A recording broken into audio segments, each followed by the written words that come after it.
أعوذ بالله من الشيطان الرجيم. بسم الله الرحمن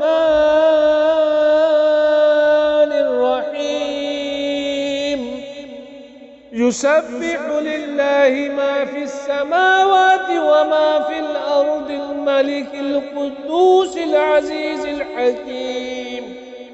هو الذي بعث في الأميين رسولا منهم يتلو عليهم آياته ويزكيهم ويعلمهم الكتاب والحكمة وإن كانوا من قبل لفي ضلال مبين وآخرين منهم لما يلحقوا بهم وهو العزيز الحكيم.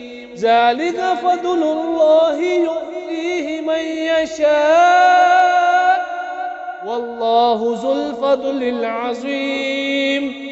مثل الذين حملوا التوراة ثم لم يحملوها كمثل الحمار يحمل أسفارا بئس مثل القوم الذين كذبوا بآيات الله والله لا يهدي القوم الظالمين.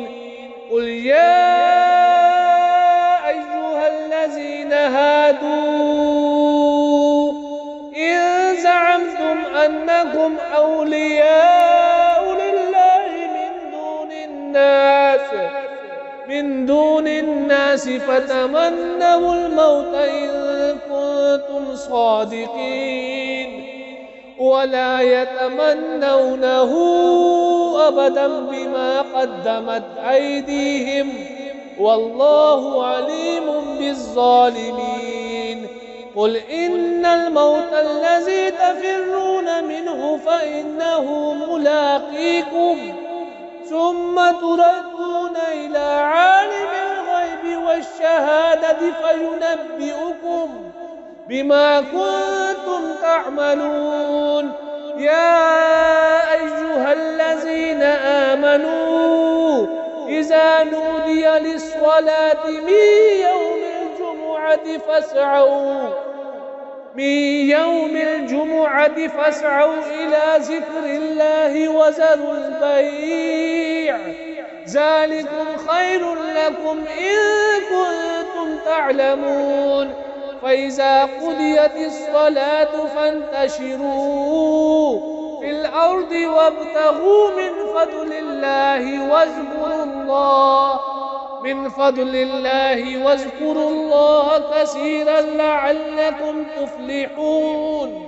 وإذا رأوا تجارة أو لهوا انفضوا إليها وتركوك قائما. قل ما عند الله خير من اللهو ومن التجارة والله خير الرازقين.